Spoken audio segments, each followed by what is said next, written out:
What's up guys, Triple C here. Welcome to my next tutorial. This is tutorial number 28, and in this tutorial I just show you the basics of how you can create your own race. So if you're a subscriber to my channel and you've been following me, I did a lot of tutorials since the beginning of PS3 on all kinds of stunts.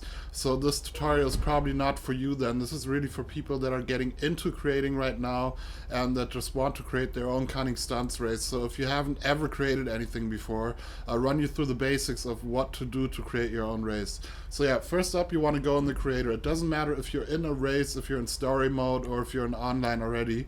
You go to your pause menu, go to your online tab, and then you have this option here, creator. This is what you want to click, and then you just go in the creator.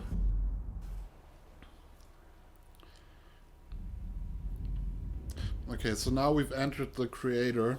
Now there's different options here. Obviously you want to create a cunning stunt race.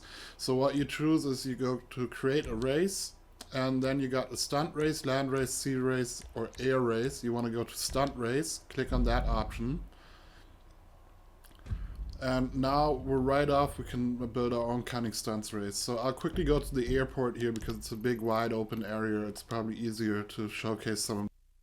So yeah, these are all the basics and like all these options which might be confusing to some people at the very beginning on what to actually do. So first, every time you got a red exclamation mark next to something, there is action for you to action required by the player to get that red exclamation mark away before you can publish your race. So first we start out.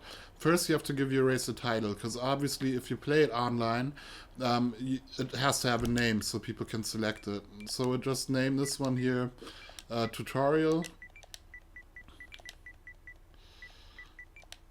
Alright, and then you gotta have a race description, the part that people never read and should read because creators always recommend which card to take, and it's really important. So we'll just write here T20 recommended. So yeah, also if you're new to this, take a quick glance at the description always. It's really important, especially on intricate stunts. If you just got a loop, it won't matter. But like anything intricate built by a good creator, he will recommend a car. And it's really important to follow that recommendation because not all stunts work on all cars. Next, you got to take a photo. We can also do that later. I'll just quickly do it now so the exclamation mark disappears. If you build a race, don't take a photo like this. Because a photo like this on Social Club looks absolutely boring. And remember, I mean, there's many pictures being shown of different kinds of races, and typically a player who's looking up races on Social Club will only see the photo of your race for a fraction of a second among other photos, so it has to stand out. Any race where you just see the city from above is totally uninteresting, and people will just skip over it immediately subconsciously and look at the other pics which look more interesting. So at the end, when you're finished with your build, take some time with the photo, get some good angles. I'll say some more about that later. So yeah, now we quickly took a photo. Now we need search tags. That's if people look for your race on Social Club, you need to have some tags in there. So I'll just quickly put CCC in here, but you could put in there loop, wall ride, insane jump, or you know, stuff like that. So maximum players, you would always want to set that to 30, because obviously when people do playlists and stuff, you always want to have 30 players in there. So just set that one to 30. Wait, race details. We'll go through all the options here quickly. Then race type standard. That's when you are on contact and people can bump into each other. If you got intricate stunts and you're playing with 30 people, standard will just be a real hassle because people can't enter the stunt. It depends on what you build. You gotta really see what type of stunt you're gonna build and how narrow your track is. And keep in mind that people will be playing this with 30 people. So if you got narrow tracks and bottleneck stunt entries, it quickly becomes a troll race on contact because people can't enter the stunt anymore. If it's big wide open areas, all good, you know, but as soon as you have bottlenecks, watch out with the contact setting. If you just play with 4 or 5 friends, it can be fun on contact, but like I said, keep in mind people do play this in 30 player lobbies, and like with bottleneck entries, people would just quit out your race because you can't complete it on contact. So and then you got the GTA mode. There people can use their weapons and use the weapon pickups. Then you got rally, that's what people never use that. It's like when two players are in the car. Or you got non-contact. I'll just leave it on non-contact right now because most stunt race creators will have it on non-contact for exactly the reasons I just said. Then you can choose whether you want to have a lap race or a point to point. A point to point is just where you got your starting grid here, and then it might finish in the city somewhere, and that's the finish line. A lap race is if the start and the finish is the same point, and people can basically go laps and then enter a second lap when they hit the finish line again. So we'll just leave this on laps, then you can set the number of laps. It doesn't matter for your testing in the creator. Like I saw some tutorials of people saying always set it to 1 lap because when you do a test in the creator, you only have to do 1 lap. Also, if your race is 3 laps, you only have to complete 1 valid lap in the creator to publish your race.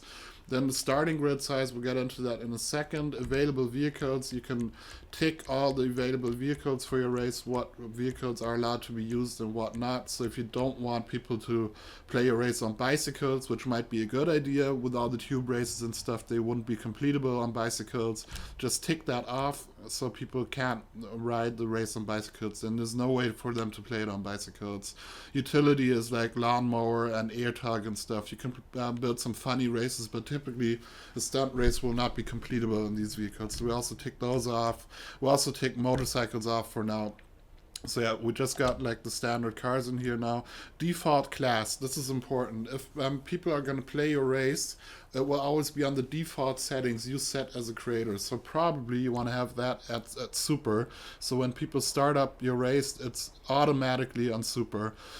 A default vehicle is only for when players don't own a specific a custom car. So if there's a new player in there that doesn't have any custom supercar, in this option, default vehicle, the game will select the stock adder for him. So always set it to a good vehicle for if people who just started out with the game and they don't have custom vehicles, you want them to be in a vehicle that they can really complete stunts in. By the way, best cars for stunt races are Osiris, T20, and Zentorno. All the new cars that Rockstar gave us are not really good for stunt races because they're all two-wheel drive, which means they lose speed on any section going upwards. If you have anything ascending, which you do have a lot with cunning stunts with the tubes and everything, these cars are slower. The RE7B and all these, they only have two-wheel drive. Also, they have a very bad low-speed acceleration, meaning when they're at low speeds, they don't accelerate very fast. So for stunt races, definitely Osiris, T20, Zentorno are the best cars. So we just put this on Osiris. Time of day, I'd always put that to noon because if people are playing new races, you should be able to see the stunt good. If it's at nighttime, you don't see the entrances and stuff, so put it to noon. Weather on current, I'd also put that on clear, otherwise you'll have it randomly raining and stuff. Of course, if you want to, you can place it on anything else, but I'd recommend these settings. Put it to noon and put it to clear. Traffic on or off, that's if random cars will drive in the street, so we'll tick that off. Wanted levels, we'll keep that off. Background music action. Lobby radio is when people invite to your job and people are joining. You can set the standard radio. People can change that manually once they're invited, but just set it to something. Forced camera view, you can set to first person only, third person only. Just leave it on no forced view, people can make their own decision then. Allow vehicle speed boosts, obviously we want to allow these in a cunning stunts race. Award stunt RP bonus, you get like a few RP if you do a barrel roll or something, we'll just put it on. Use stunt camera trigger. We want to have that on no, so if you place a stunt cam, it will automatically trigger, and if you put this on yes, people are prompted to activate the stunt cam, which renders it useless because people don't see that prompt while they're doing a stunt, so keep that on no. Disable catch up. Now catch up is an option for contact racing. It used to always be on by default before cunning stunts. This is one of the good things they changed with cunning stunts, so you can turn that off. We want to disable catch up because what catch up does is if you're in the first places, your vehicle speed gets reduced by 25% approximately, so the players further back can catch up to you. Now the main concept of this idea is basically, I can understand the concept behind this idea, so people who aren't that experienced have a chance to catch up and everything. But the thing is, in stunt races where you have big jumps and stuff, if catch-up is on, the people in the first places will often not be able to complete a stunt because they don't get the speed in their vehicles. So it's actually game-breaking in stunt races if catch-up is on. So definitely put disable catch-up on yes, so it's disabled. Okay, so now those were the standard settings in race details. Now we'll go into placement, and now the fun begins. First, we got to place a trigger. A trigger is where people gather when you're on the car selection screen. If I place the trigger here, this is where people will be standing around the car and selecting their car once the race starts. So, like there's also inaccessible areas like up here, for example. You could glitch it up there. If you down here, I'm allowed to place it, you see? It just places. So if I pull my trigger up here on this cabin and press place at the same time, then I can basically glitch it up there. But I mean, that's more advanced stuff. Yeah, now we got it glitched up there. It's hard to see. You'll see it at the very side of this cabin that it's up there. You can get some funny effects by that with the car just standing out randomly out of the cabin and stuff. And some players will be standing on top of the cabin. But yeah, that's also a bit more advanced stuff. So now we've set the trigger location. Next, you got to set your lobby camera. That's not so important. That's the camera when you invite people, basically, that you see in the background. People don't notice that anyway.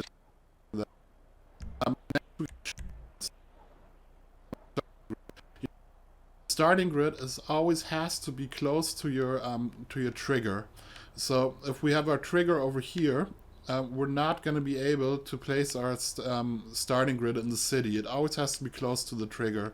So now we have our starting grid up here on this cabin. I just glitched it up there.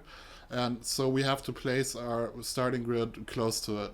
Now if I have it like this, it won't place. It's red because some cars will be in the building. And you can also play around with the layout of the grid. You can say grid dimensions. If we click this to the right a bit, you see how the cars will just change. So yeah, we're playing around with the grid dimensions here. You know, you can set it like this. There's also a trick to glitch on a small starting grid, which is really handy. Wait, if we take a small one, that's actually only for motorcycles, but there is a way to glitch this in for regular vehicles. I got another tutorial on that. A link will pop up on the screen right now. If you want to see how you can glitch on a small starting grid for cars, just click on that box which will pop up in the video now, and that's a separate matter for itself. But right now we're just placing down this one here, a medium grid. Okay, and now we got the checkpoints. Now you want to start laying down checkpoints, which people have to drive through.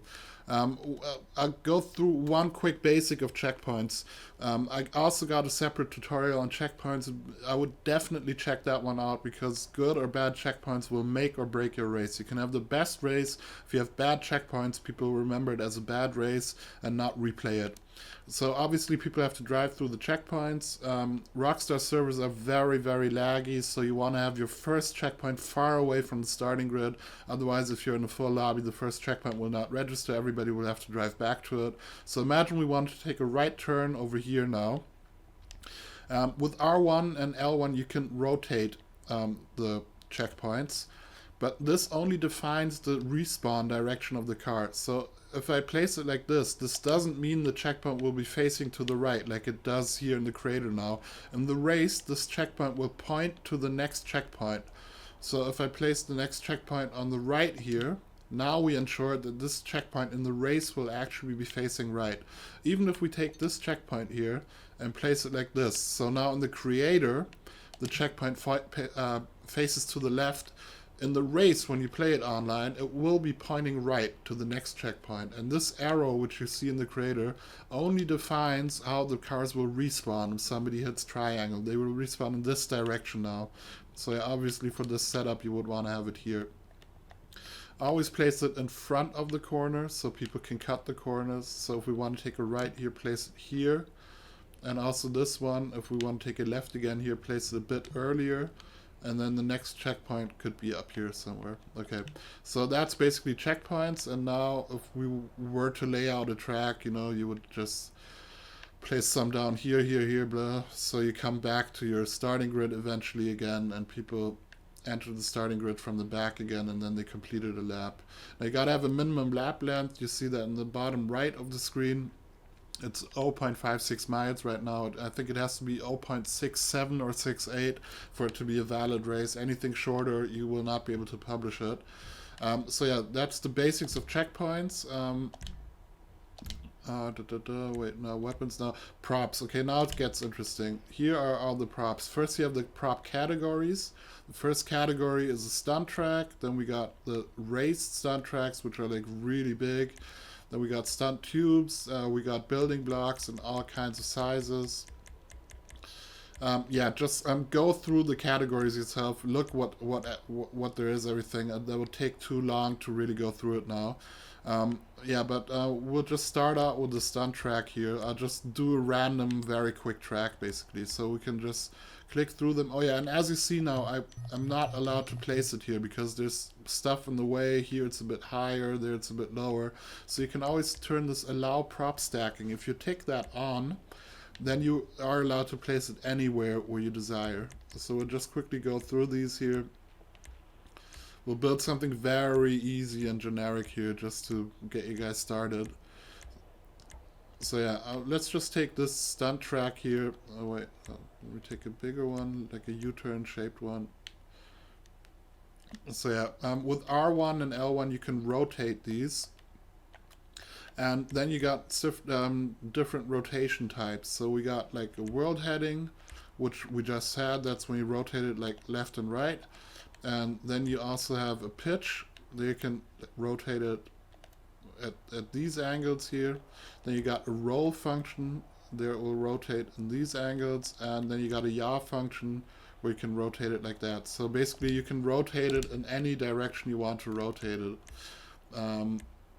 So yeah, wait, let's just start placing this down here. We'll just take this piece right now, and now we'll pitch it a bit so our track starts going upwards. So now we pitched it like this. As you saw, some of it went in the ground. What we can do now is press L3, your analog stick, press that one. Now you can elevate the prop. And you can also descend it by pressing R3. So we'll just descend it a bit into the ground here that we're using the full length of the track. Okay, and now it gets interesting. Now, wait, we'll quickly back out again and go in here again. Now, if you want to connect these, obviously, if you're just going to connect it like this, there'll be a gap in there, and people will drive into it. They won't even be able to get up there, you know, and it can be really fidgety to figure out where exactly to place it. So, oh wait, no, we got prop stacking still on. So what Rockstar added with this Cunning Stunts update is a snapping function, which is really helpful. If we do allow prop stacking, snapping, if we turn that on, the props will automatically connect. As you see, it's glitching out there now a bit, you know, like you just got to move your camera away and put it back on, and then they automatically connect. So, and now if we, what used to be the world orientation, if we press R1 and L1, we can now just change the angle of it, which is also really helpful.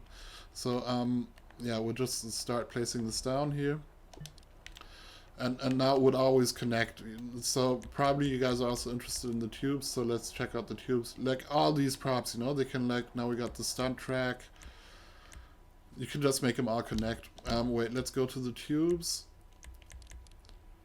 Here's a stunt tube. So yeah. Probably because these are, it always snaps at the center and the center of the tube. Now this wouldn't be a nice entrance. Now we can click through the tubes and look at the different tubes we have here. If you, for example, take this one's great for having an entrance. Wait, we gotta move it away so it doesn't snap. And now if I rotate it like this has part of a street, so it would connect. So as you see now we just connected this part here perfectly to the road, and people can enter a tube. I'll show you a different method if you don't want to use this. What you could also do, wait, now we'll turn prop snapping off because we want to do this manually. Now we'll just take another piece of tube here. We'll just take this one, for example. We'll rotate it a bit, and now if we pitch this, and now we elevate it a bit with L3, we can basically also make our own entrance. So lots of possibilities there. Oh yeah, also you can always change the color of the props, which is really nice. So you can just make it the color that you want. So now we have this here. Now let's put in a boost. We'll turn on prop snapping again, because snapping is very efficient for connecting the tubes. It's really easy that way. So now we got a boost here. On the boosts you can select the speed pad intensity, if the boost is going to be normal, strong, extra strong, or ultra strong. Of course we're going to take ultra strong here. And now you can just connect different parts of the tubes. We'll just cycle through them here. Yeah, let's just take a corner here. This, then the next one will take a boost again.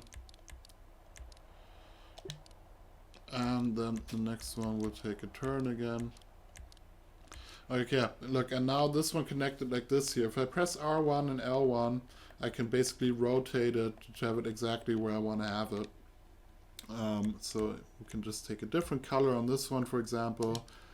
And now I just get down, I won't build anything intricate here. So now if we put it there and just select a different part. We'll take a long tube here. We might even be able to take an extra long one. Let's check that out if it can. Yeah, it looks good. So yeah, just take a different one here, or whatever you want. Like, find a neat combination which suits you. So yeah, that would basically, we can give it a quick test. That's also always important. You know, always give your races a quick test. There's several methods. You know, if your starting grid is all the way back there, and imagine you'd be in the city now. If you want to test it, obviously it takes a lot of time to drive all the way over there. You can always quickly set your car on the ground. If you're on placement, go on placement, and then you hit the interaction menu, and now all of a sudden your car is down there on the track. So now we can just quickly give this a test without having to do the whole track before that. So now we're hitting our boost.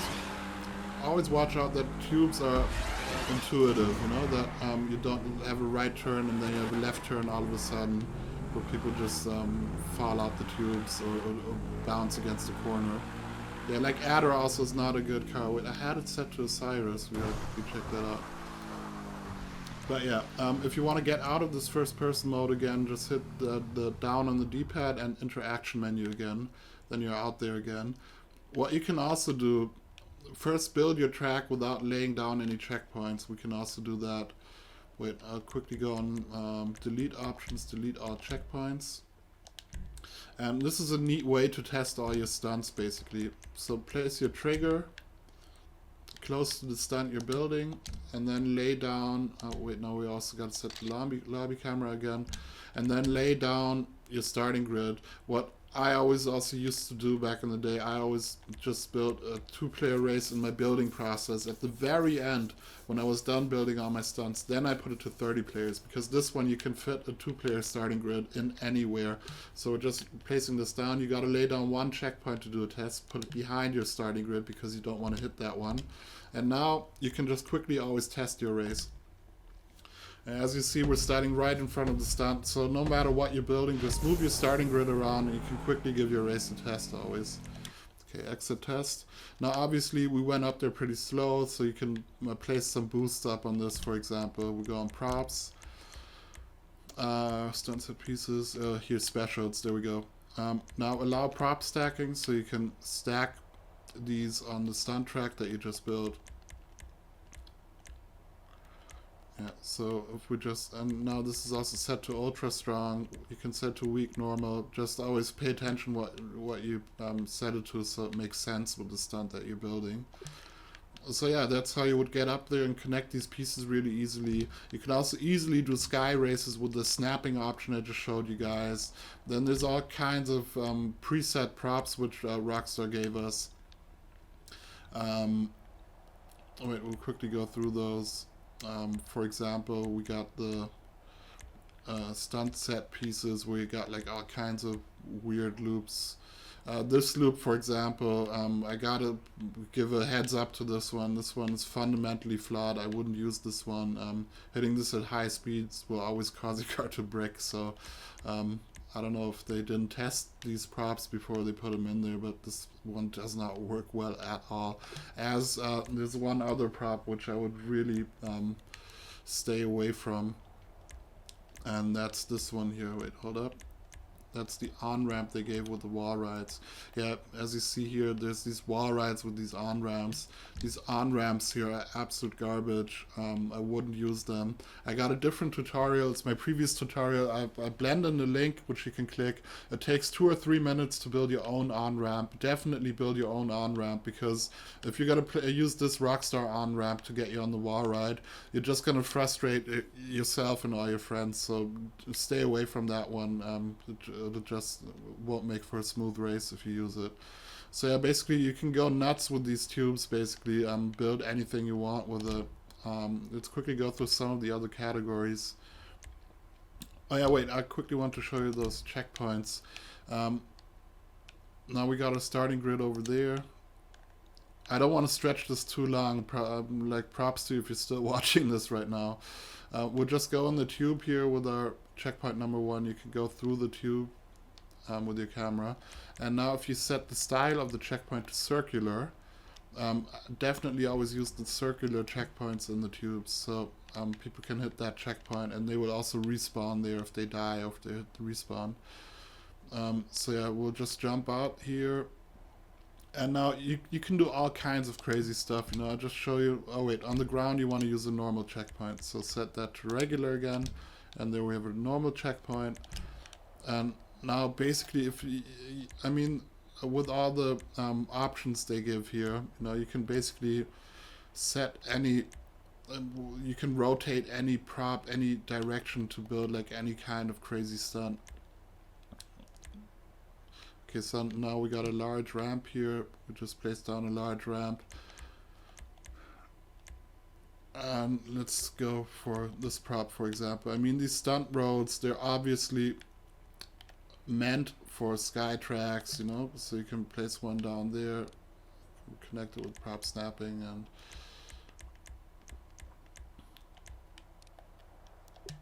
you see, so you can connect those. But if you, for example, take this piece, wait, we'll turn prop snapping off. And now you can, for example, set it like this, and then you just play with your world orientation and your roll or whatever, you know, so people can also drive on the side of this, which is pretty neat, you know? Like, you can do all kinds of crazy stuff with this. So yeah, just there's no limits to your imagination, you know. That's also cool if you come up with unique concepts, stuff that nobody's built before, and not very generic stuff. So yep, that's basically the basics. We'll quickly set down the last checkpoints here so we have a valid race. I think I already have a valid race. Yeah, it's got no exclamation mark anymore. So yeah, we'll give it a quick... Oh yeah, one more thing. Props, we basically went through the basics. Now stunt jumps. If you want to have a stunt camera, you can set a stunt jump here. Here would be the launch point if people exited over here. And then the camera is where the camera view is going to be and look at your car. So for this one, it might also be cool to view it from the bottom as people come out the tube. We'll raise it a bit, place it here. I think that's basically it. Yeah, let's give it a quick test.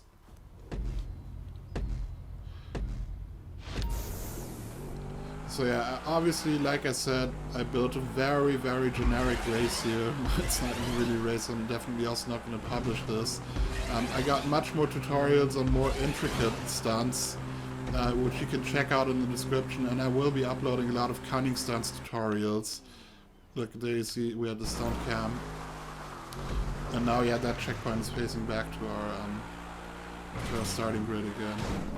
But yeah, as you see, you can build like any kinds of crazy stuff with this very easily, basically. Just always make sure that everything makes sense. Now, here we got a starting grid again, so now we would have completed one lap. Okay, now I went through that, and as you see, now I'll exit the test. Now you're at the point, you have to always complete a valid test for your race before you can publish it, and it will be available online. Now, even though we got it set to 3 laps here, now I completed one valid lap, and so now I would be able to publish this. If I press this now, publish, this will be available on the Rockstar Social Club site, and people will be able to play it. Obviously, I'm not going to do that right now because if you build a decent race, you're probably going to put several hours into it till everything works out perfectly the way you want it. And you should always have some kind of cool idea, unique concept. Don't just if you only spent 15 minutes or half an hour on the race, you probably did something wrong. So creating does take a lot of time. There's a lot of testing involved, coming up with the concepts and making and like putting the time until it works perfectly how you planned it to work. So definitely bring some time, patience, persistence, and attention to detail to it. Like I said, these are some very rough basics which I just ran you through here on how to create your own race. Like I said, if you would publish it now, it would be available. You could play it under your jobs. But yeah, anyways, if you got accustomed to it and you enjoyed it, definitely check out my other tutorials. There's some in there which might be outdated because they were before cunning stunts with functions that we didn't that are now not as important anymore because we have different tools in the creator. But it's always worth checking them out because all that basic knowledge which is in there does really help out when you create these. There's stuff, for example, like reverse building, which is very important. But yeah, if you got the patience for it, definitely check it out. It's worth a shot. Hope you guys enjoyed it and have fun creating your own cunning stunts races. I'm out. Peace.